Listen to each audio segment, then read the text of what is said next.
So I got a comment on a recent video on universal design from my TikTok channel. And if you're not following me on TikTok, you should check it out. It's kind of the same content here, but since I only got 3 minutes to do it, it's a lot quicker paced. So if you're enjoying this, but you want something in a little bit more bite-sized package, check out my TikTok channel. But the comment basically came down to that you can't design a staircase in any way, shape, or form that is more or less usable for a woman or someone of a racial or ethnic minority group.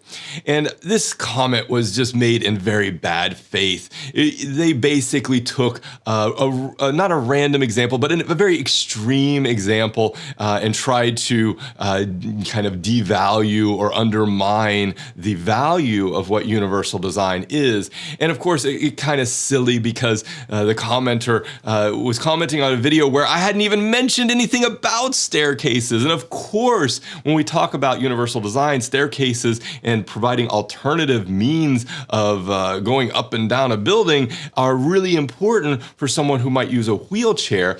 But the application to gender or race, it doesn't really make any sense. Now there are aspects of architecture and creating a building or a built environment that do apply to gender and race, or are at least related to gender and race. And two things that came to the top of my head were rooms for people who are lactating to pump breast milk. So that's right off the bat something that we could think about when it comes to issues around gender and how we design the buildings and the built environment. The other issue that focuses a little bit more or is related to race would be something like prayer rooms, where people could go and they could have a silent moment to themselves and they could pray. So yeah, maybe staircases do or do not. I mean, I'm not an architect, so I couldn't even say whether or not this is a legit kind of opportunity to think about universal design. But I will say there are certainly examples in the built environment that deal with gender and race that are a universal design, or are a way of applying universal design in new and different ways. And so I want us to think about universal design not in those kind of extreme use cases that are probably not relevant to understanding and identifying barriers that people might experience participating in whatever aspect of society. I want us to focus more on illuminating those barriers where they legitimately exist. And one area I think in terms of technology that we can pick apart is the design of speech to or voice recognition systems. So think here about like Amazon's Echo or Siri or the Google Home, for example, where we speak to the device recognizes our voice, and then it does some sort of command, it performs some sort of action.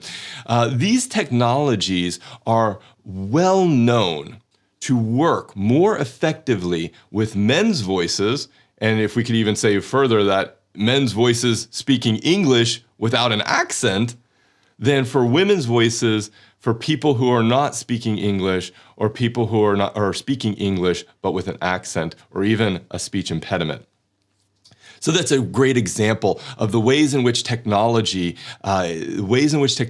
are designed can affect the experiences of someone who comes from a disadvantaged or a marginalized group. So we don't need to kind of focus in on parts of society that aren't relevant to designing for gender inclusion or racial inclusion. We need to focus in on parts of society that are being designed in a way that excludes marginalized groups.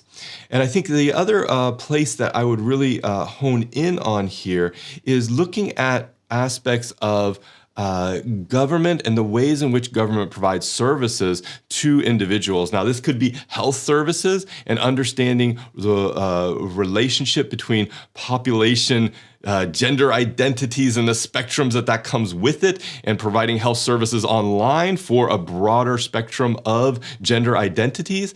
It could have to do with, for example, people who want to adopt a child. And if you're going onto a website to apply for a child adoption, but it doesn't provide the right set of parameters for your family, whether that's someone who's in a same-sex relationship or someone who's in any other variation of a blended relationship. If these interfaces aren't providing those options for you, then they are excluding you. By definition, your identity is not represented in the design of those interfaces. So those are sorts of rambly ways of explaining how universal design might apply in areas outside of disability.